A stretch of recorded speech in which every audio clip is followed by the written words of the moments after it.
Timothée Chalamet! He's such a good actor, isn't he?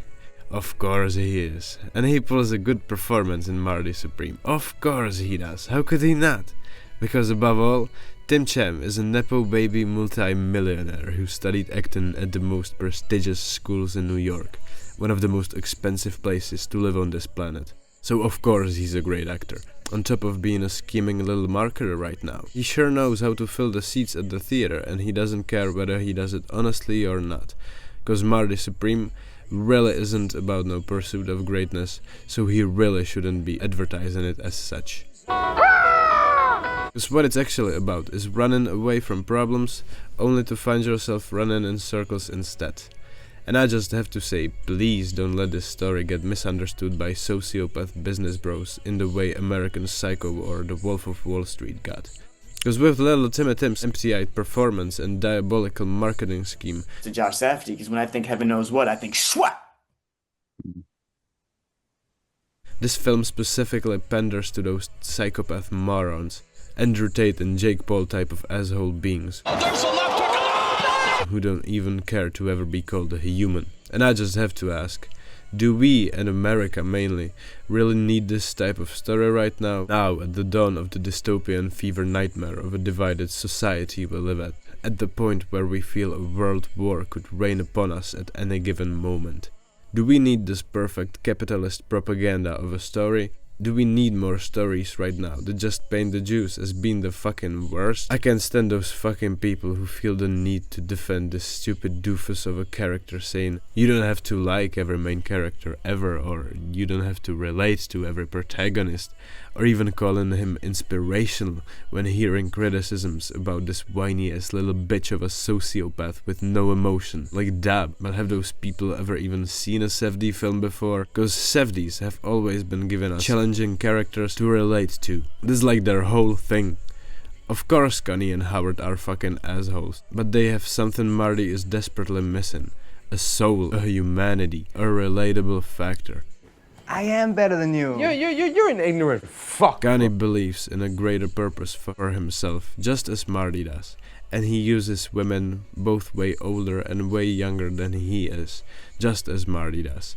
And that's exactly why he ultimately does not deserve to find his greater purpose, cause he doesn't really know it to begin with, cause what he really is lost. And that is extremely relatable human trait. And Howard is a very selfish character, but he's like a little nerd who just gets bullied by everyone around him all the time. I don't know if you ever chilled with people in the streets, but those scenes where he gets pressured by the gangster characters are so authentically written and played out that I can tell Safdies came from some experience when conceiving those scenes. Very relatable. Connie's and Howard's bad endings is what these characters deserve. Their character decay is punished by their bad endings cause that's what they deserve. But to suddenly try to make this type of person unauthentically sympathetic just misses its own point. And both Good Time and Uncut Gems do a similar thing that one of my favorite films, La Haine, has accomplished. Giving a voice to the street level of the American dream. To those who didn't have it, but needed it. Robert Pattinson, SWAT! Marty Supreme, on the other hand, just gives a voice to all the normie population reselling wannabe hustlers, whose voice is literally the most heard one on this planet. Those that don't need to ever get represented, cause everybody ever knows 700 people like that. Cause we went to school with them and we're glad we never had to see them or talk to them ever again after we grew up. This film should be called Normie Supreme instead, cause that's who it's marketed for. And don't even try to convince me Marty ever got humiliated. It took him like 2 seconds to accept to get spanked, and he knew that since this was what he had to do, he didn't have to care, just like with everything else he does. He simply was not humiliated.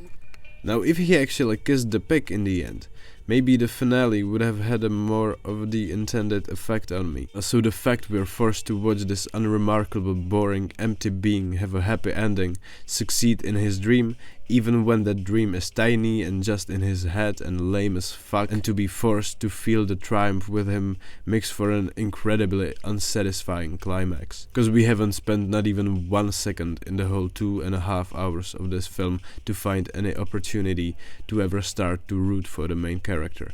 and to feel the triumph with him. Because he's just not a human, he's just empty inside. 2.5 hours, more like 3.5, because this film dragged and felt genuinely longer than the new Avatar bullshit movie.